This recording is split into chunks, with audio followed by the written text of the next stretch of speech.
Bienvenidos a este nuevo podcast Cruce de Ideas, en donde 3 organismos nos hemos reunido para brindarles a ustedes asesoría y temas de interés en relación al comercio exterior.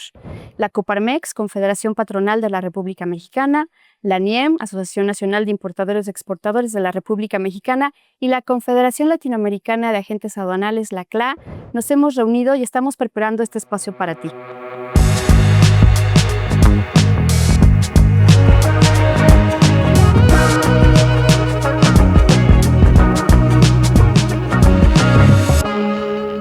En este podcast vamos a contar con especialistas en comercio exterior y estos especialistas nos van a dar una orientación práctica, técnica, van a compartir casos reales con nosotros para ayudarnos a entender de mucho mejor manera y de forma sencilla el comercio exterior.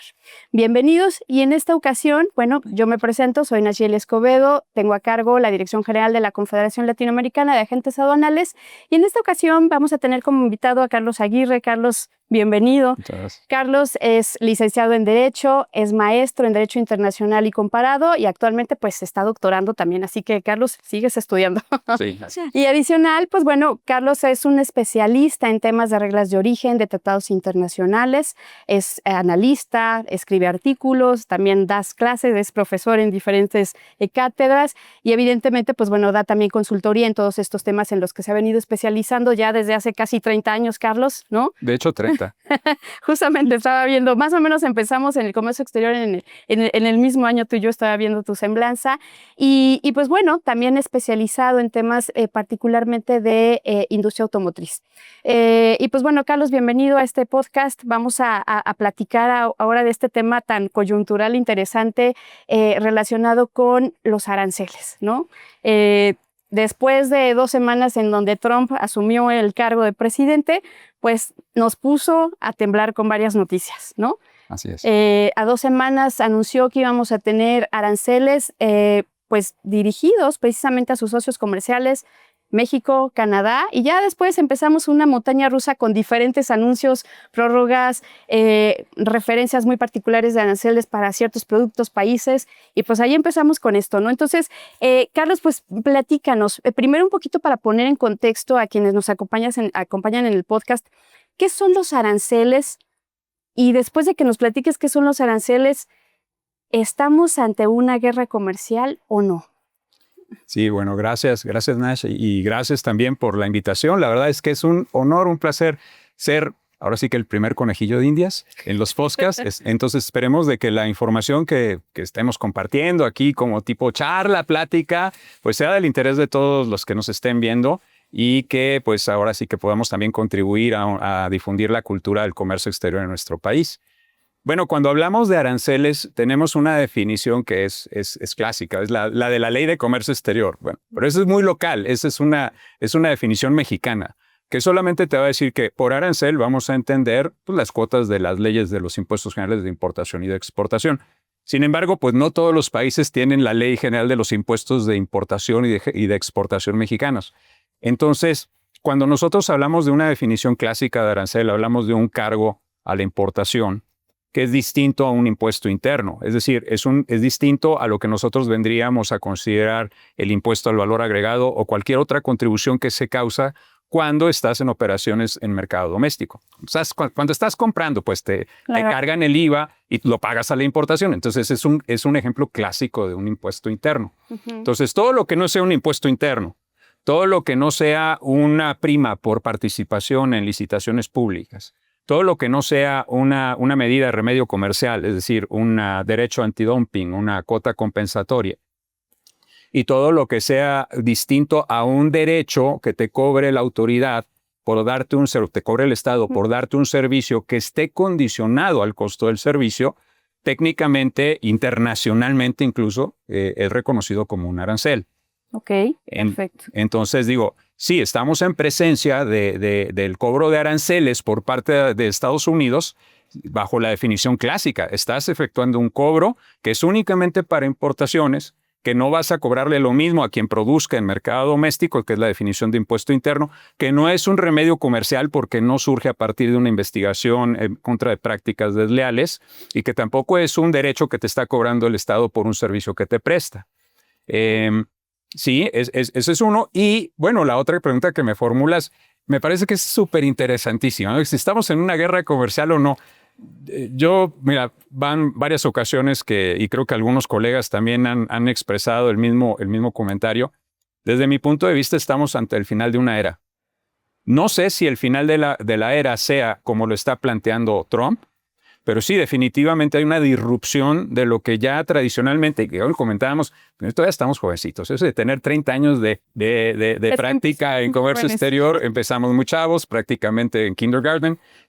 Bueno, pues esa definición de comercio exterior con la que hemos vivido durante todas estas décadas, en donde hablamos del respeto, de la multilateralidad, de la institucionalidad, parece que esto se está resquebrajando y no me atrevería a decir que sea únicamente por Trump.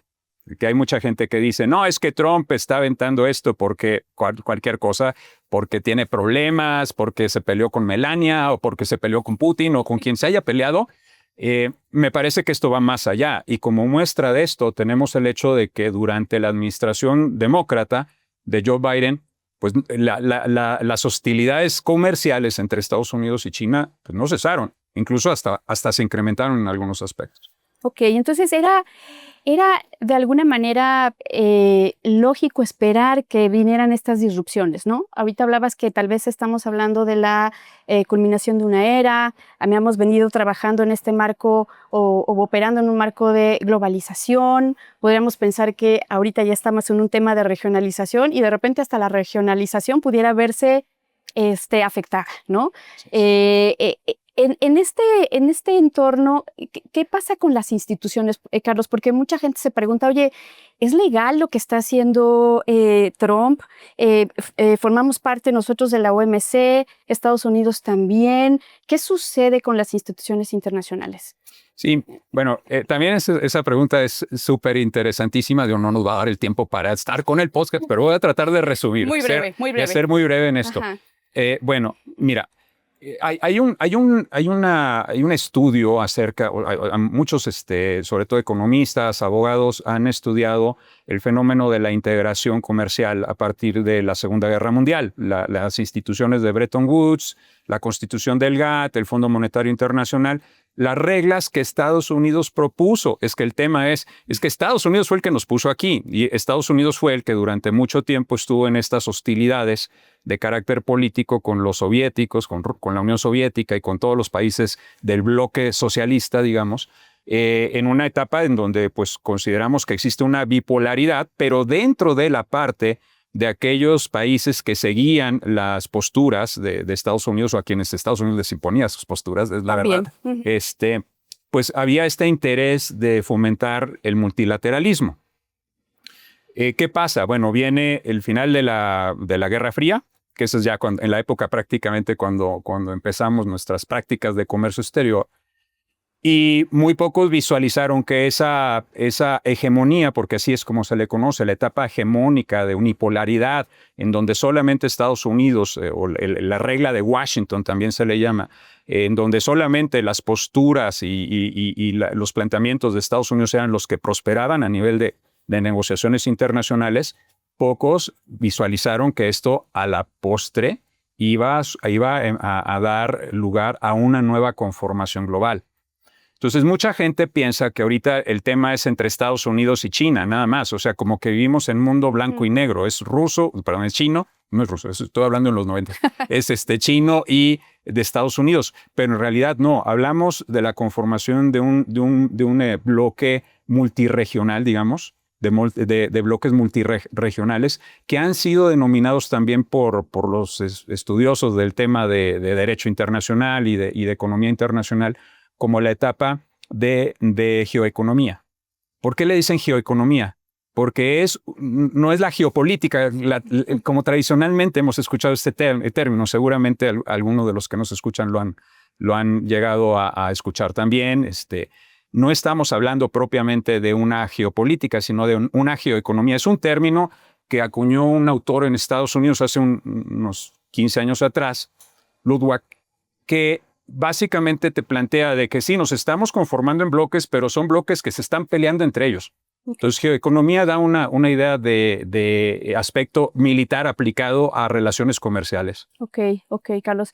Y pensando en lo que hoy estamos viendo ya, las decisiones que ha tomado Trump en relación a la imposición de aranceles, eh, ¿podríamos platicar de manera muy breve cuáles son las justificaciones que le encuentra para imponerlo, ¿no? Porque nos has dado este contexto internacional, cómo vamos llegando a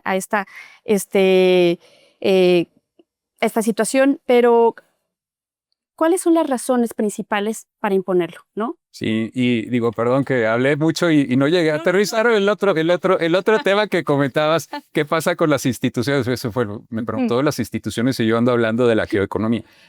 Mira, el tema con las instituciones, para ser muy franco, que si es legal o no es legal lo que Trump está determinando, mi punto de vista es que es legal hasta en tanto haya alguien que diga que no es legal. ¿Ah? Okay. Es decir, tú puedes hacer una ilegalidad y mientras no llegue un juez, no llegue un árbitro y te diga, oye, no puedes hacer eso, pues yo lo puedo seguir haciendo. Digo, finalmente no tiene ninguna consecuencia los actos que esté realizando. Y para eso estaba la Organización Mundial de Comercio. Exacto.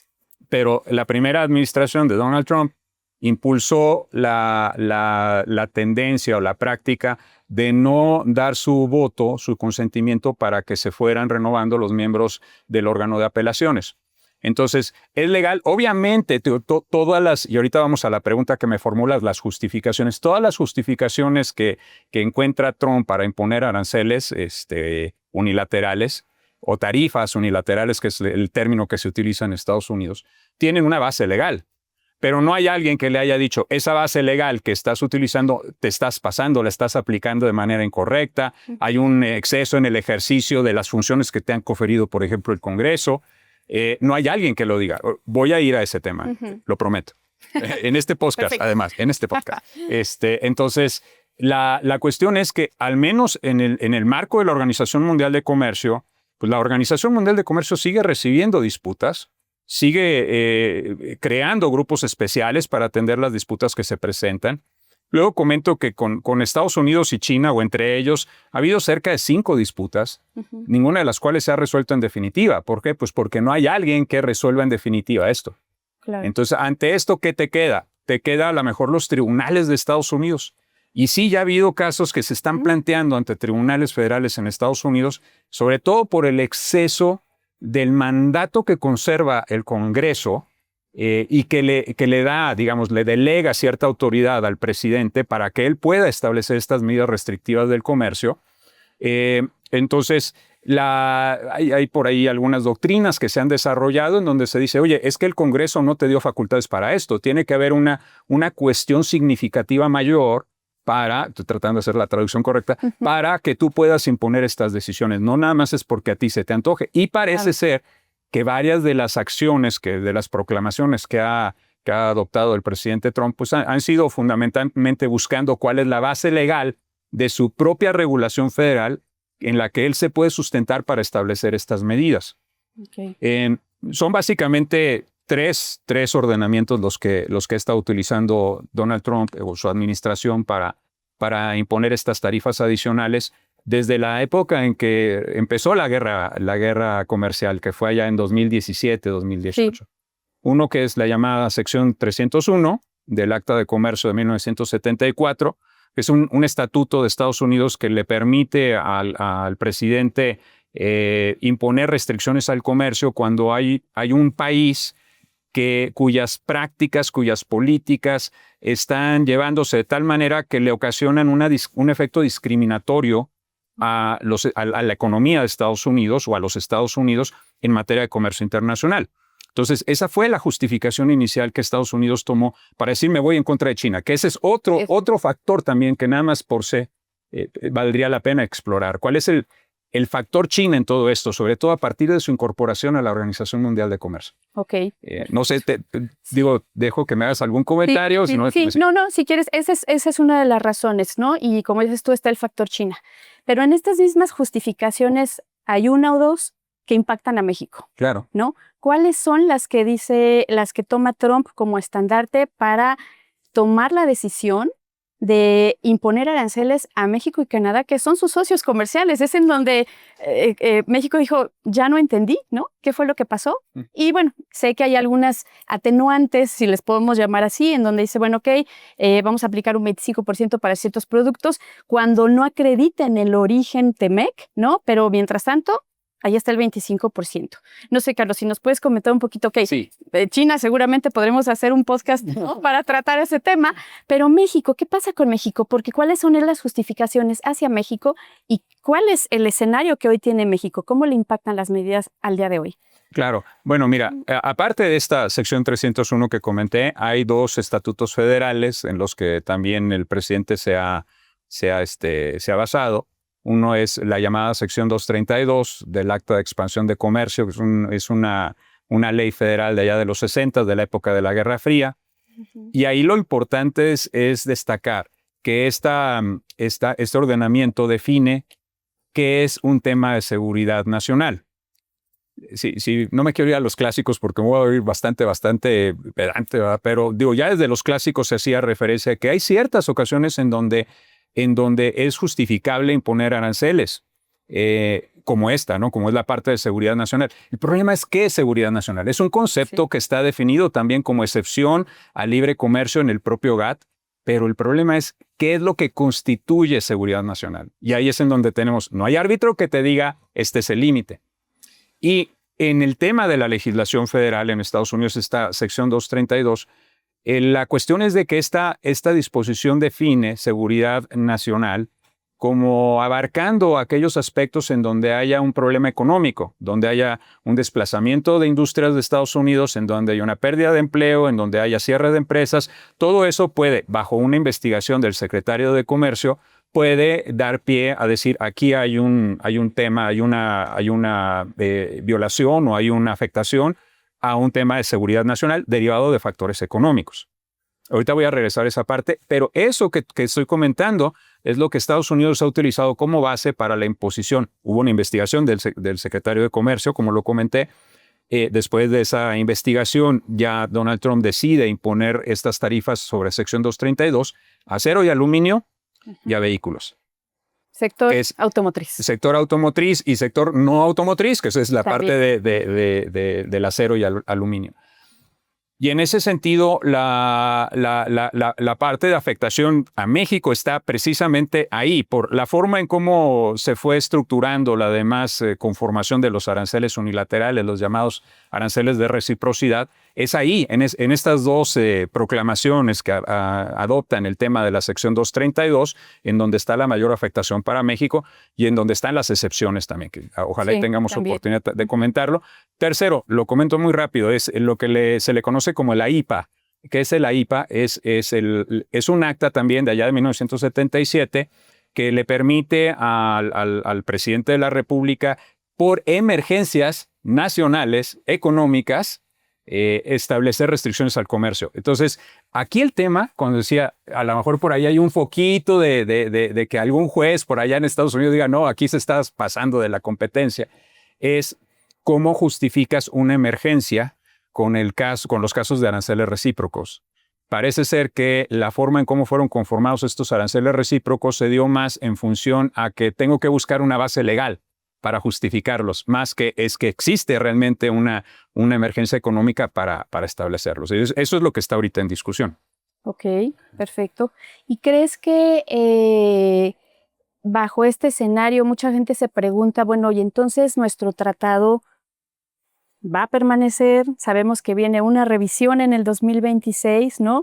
¿Cuál es el escenario del TEMEC, ¿no? Ya nos comentaste cuál es el escenario de México hoy entre esas medidas. Digo, sabemos que no solamente aluminio, acero y el sector automotriz, sino pues ya justamente hay otros productos que se ven afectados con estos aranceles recíprocos, pero más allá de eso, ¿qué debemos esperar para el 2026, ¿no? En esta revisión del tratado, ¿no? Bueno, a mí me parece que va a ser una pauta o un foro para poder llevar pues, todos los casos que ha perdido Estados Unidos. Entonces sí visualizo que vaya a haber por ahí algún retoque de las reglas de origen del sector automotriz que, bueno, de por sí son muy difíciles de cumplir, bueno, a lo mejor las van a poner más difíciles para cerrar la puerta que por ahí se abrió para el caso de la disputa que ganaron México y Canadá. Es muy probable que también algunas disputas como el tema del maíz, algunos temas también de lácteos que se han discutido en las controversias que han surgido en el marco del TEMEC, también se lleven a la mesa. Pero aquí el tema es que cuando se planteó la figura de la revisión sexenal en el tratado, pues tampoco se estableció un límite. Entonces, la agenda puede ser lo suficientemente amplia como para decir, te puedo incluir algún tema de política nacional que tengas, ¿no? ¿Qué tal si vemos algunas de las reformas que has hecho tú? O las reformas que, bueno, no sé si le vayamos a reclamar algo a Trump o si podamos, pero igual a lo mejor sí le podemos decir, oye, tú también, ¿no? Aquí está esta parte. Entonces, ¿qué es lo que veo? Mira, me parece que, nuevamente, hablando de esta idea de la conformación geoeconómica del mundo, es necesario que México empiece a ver cuál es su rol en el mundo. Si muchos dicen, no, es que hay que abrirnos a otras economías. Eso es correcto, no es poner los huevos en una sola canasta. Pero aquí el tema es que nuestra principal canasta es Estados Unidos. Entonces digo, y tienes las ventajas que tienes ahora con la sección 232 y las exclusiones de la aplicación de esas tarifas especiales para mercancías que califican como originarias. Tienes esa ventaja que desde mi punto de vista tendrías que seguirla manteniendo, utilizando. Y ahí yo te haría una pregunta, Carlos, precisamente porque seguramente muchas de las personas que nos acompañan en el podcast, pues pueden ser empresas exportadoras, ¿no? Empresas que ya han venido exportando o que estaban pensando, ¿no?, desarrollar un negocio hacia Estados Unidos. Hoy, bajo ese escenario, ¿qué es lo que se les recomendaría, ¿no? Bajo el contexto que tenemos hoy de las tarifas que se han impuesto, que puede también todavía haber algunos cambios. ¿Qué recomendaciones se dan para las empresas, ¿no?, para los asesores, incluso los agentes aduanales? Hoy esto representa un reto, ¿no? Y no nada más para el sector empresarial, creo que también para la misma autoridad, ¿no? Claro. La autoridad seguramente está tratando de entender cómo va a vigilar o cómo va a asegurarse de que todo lo que se está definiendo se cumpla cabalmente. Ahí, ¿cuál sería la recomendación? ¿Qué retos ves, ¿no?, en los diferentes sectores que participan en la cadena de valor? Sí, pues mira, lo primero que diría es, acá en México estamos tan acostumbrados cuando vemos temas de comercio exterior a tener que estar aprendiéndote los boletines y las reglas y demás, pues ahora también tendremos que estar aprendiéndonos todas las proclamaciones del presidente y las investigaciones de la 232 y además las modificaciones al sistema armonizado, al HTS-US que le llaman al sistema armonizado de los Estados Unidos. Entonces, es un reto importante para las empresas que exportan. Yo he escuchado mucho esto que dicen, es que hay empresas que no aprovechan el TEMEC. Bueno, ¿por qué no lo aprovechan? Puede ser de que realmente no tengan la necesidad de aprovechar. O sea, conocemos de casos de empresas que no aplican el TEMEC porque no le encuentran ningún beneficio. La tasa de Estados Unidos era la normal, es regularmente baja. Entonces, si tienes un 0%, un caso así de escuela. El café en México paga un 45% de arancel, me parece. ¿Por qué? Pues porque producimos café. En Estados Unidos paga 0. En Canadá paga 0. ¿Qué pasa? Si yo soy exportador de café, ¿de qué me voy a estar preocupando de estar emitiendo un certificado de origen para TEMEC si finalmente tengo 0% de arancel a la entrada? Ahora tendrás que ver cuál es el efecto de estas tarifas unilaterales, en donde ahí sí, si no calificas, si no demuestras que tu producto califica como originario, entonces tendrás de sopetón. Digo, obviamente no es ni acero ni aluminio, claro, pero vas al arancel de YEPA, que también aplica para productos mexicanos que no cumplen con origen, y ahí te van a meter el 25% por esta idea de que no estamos combatiendo el tráfico ilegal de fentanilo y de armas. Que pareciera que no se relaciona una cosa con otra, pero al final del día es la justificación justo lo que tú decías, ¿no? Entonces, sí hay que ser muy cuidadosos en identificar, y entonces tal vez si hoy no estábamos, no que no se aprovechara como dices tú, tal vez no hacía falta, entonces revisar qué alternativas tenemos precisamente para poder,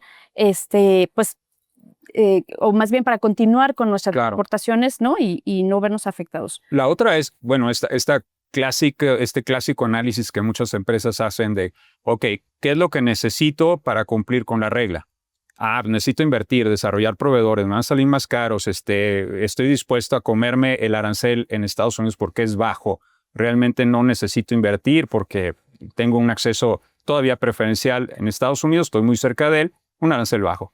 Bueno, hay ese tipo de empresas que no han utilizado el TEMEC precisamente por estas decisiones o estos análisis, pues tendrán que hacer una reconsideración de análisis previos para saber si les conviene o no, o cómo les afecta. Y aquellas empresas que definitivamente tienen una regla súper estricta, tipo automotriz, en donde te piden que las partes esenciales del vehículo sean originarias y no tienes proveeduría de esas partes esenciales, tipo motor, tipo transmisión, en la región, ¿cómo vas a cumplir con ellos? Bueno, ahí tendrás que hacer un análisis también que te puede llevar incluso a comparar cuál es la pertinencia de mantener tu producción en México destinada al mercado de Estados Unidos o destinar tu producción a otros mercados. Claro. Ahora, hoy tenemos esas tasas definidas y también podemos pensar que pueden cambiar en un futuro, ¿no? Claro. Si la justificación, por ejemplo, una de las justificaciones es el tema de seguridad nacional, pues queremos entender que lo que se está solicitando, ¿no?, a México es tomar acción y que si esa acción tiene resultados favorables, pues tendríamos que ver en un futuro alguna modificación en ese sentido. No sé tú cómo lo percibas. Todas las tarifas unilaterales, por definición, en la legislación de Estados Unidos son temporales, son medidas temporales y están sujetas a revisión. Entonces, digo, por ejemplo, las de China, las de la primera imposición que se hizo, se revisaron y continúan, ¿no? Entonces, digo, eso puede pasar también, que esa idea de temporalidad sea un poco ecléctica, ¿no? Y que se pueda mantener por muchos años. ¿Qué es lo que podemos ver? Pues la parte de la negociación, de continuar con la negociación con el gobierno de Estados Unidos, ver de qué manera nos acoplamos más, sin cerrarnos, insisto, sin cerrarnos las puertas a otros mercados. Digo, no creo que haya algún problema porque mantengamos un tratado y que ya finalmente entre en vigor el tratado modificado con la Unión Europea. No le afecta a Estados Unidos. Nuestro tema principal es de que la mayoría de exportaciones van para el mercado de Estados Unidos.